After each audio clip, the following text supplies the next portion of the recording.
निश्चितपणे सांगतो, मला दोष दिले, शिव्या दिल्या तरीही मी समाजाकरता काम कालही करत होतो, आजही करतो, उद्याही करत राहील। राजकारणामध्ये टीकाही सहन करावी लागते आणि लोक तुमचं स्वागत देखील करतात। जेव्हा टीका झाली त्याही वेळेस मी विचलित झालो नाही, कारण माझ्यासमोर एकच ध्येय होतं की समाजाला न्याय द्यायचा आहे। त्या ठिकाणी तुम्ही होतात, लक्ष ठेवून जीआर वेळेवरती आले आणि पूर्णपणे व्यवस्थित सगळं झालं आणि तुमच्या नावानं पुन्हा एकदा तुमच्या नावानं हे झालं की मराठा समाजाला तुम्हीच न्याय देण्याचा प्रयत्न केला आणि सोशल मीडियावर सुद्धा तुमच्या नावानं हे येत आहेत की तुमच्याच हस्ते हे झालंय। अभिनंदन। बघा, मी एक गोष्ट सांगतो की सातत्याने राजकारणामध्ये टीकाही सहन करावी लागते आणि लोक तुमचं स्वागत देखील करतात। जेव्हा टीका झाली त्याही वेळेस मी विचलित झालो नाही, कारण माझ्यासमोर एकच ध्येय होतं की समाजाला न्याय द्यायचा आहे आणि तो न्याय देताना दोन समाज एकमेकासमोर येणार नाहीत, दोन समाजामध्ये तेढ निर्माण होणार नाही, दोन समाजामध्ये याला दिलं म्हणून त्याच्यात अन्यायाची भावना तयार होणार नाही।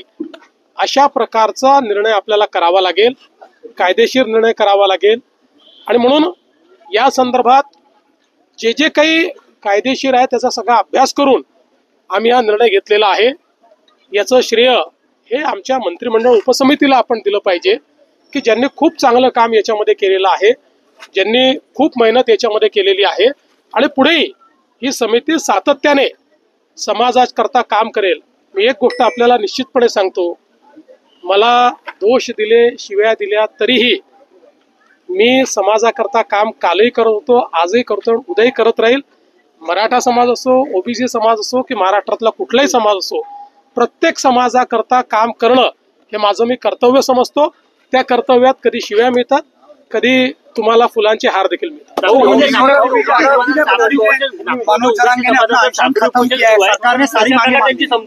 मला असं वाटतं की आता साखळी उपोषणाची आवश्यकता नाही।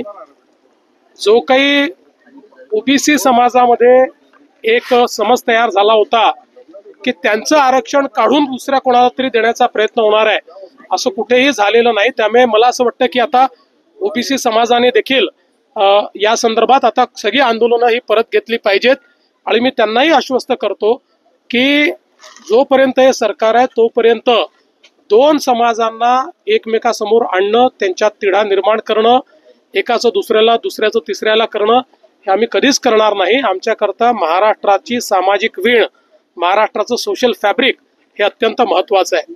या निमित्ताने मी खरं म्हणजे माझे जे सहकारी आहेत, दोन्ही उपमुख्यमंत्री माननीय श्री एकनाथराव शिंदेजी आणि माननीय श्री अजित पवारजी यांचेही आभार मानतो, कारण ज्यावेळेस आम्ही या संदर्भातले निर्णय घेतले त्यावेळेस त्या निर्णयामध्ये हे दोघंही पूर्णपणे माझ्या पाठीशी होते। त्यांनी पूर्ण समर्थन या संदर्भात आम्ही तिघांनी या मंत्रिमंडळ उपसमितीला दिलं होतं, त्यामुळे त्यांचे मी आभार मानतो।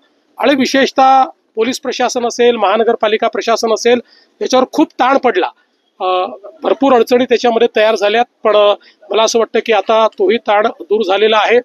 माननीय उच्च न्यायालयाने देखील काही नाराजी व्यक्त केलेली आहे, सरकारच्या बद्दलही त्यांनी काही आम्हालाही सूचना केलेल्या आहेत, तर आम्हाला ज्या सूचना केल्या त्याचं आम्ही तंतोतंत पालन। सोशल मीडियाच्या भाऊ गर्दीत विश्वासार्हतेने चकाकणारे नाव म्हणजे लेट्सअप मराठी। सगळ्यांना, सगळ्या नागरिकांना ती स्पीच, ती लेट्सअप वरील मुलाखती म्हणजे विचारांचा खजिना। त्यानंतरच्या निवडणुकीमध्ये मला सोडून गेले। बातम्या केवळ वस्तुस्थिती सांगणाऱ्या, न प्रोपगंडा, फक्त जनतेचा अजेंडा।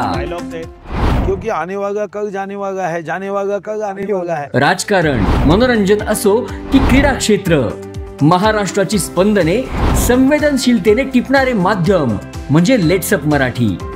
जगासोबत एक पाऊल पुढे राहण्यासाठी लेट्सअपचे ॲप, सोशल मीडिया आणि वेबसाईट सोबत कनेक्टेड रहा।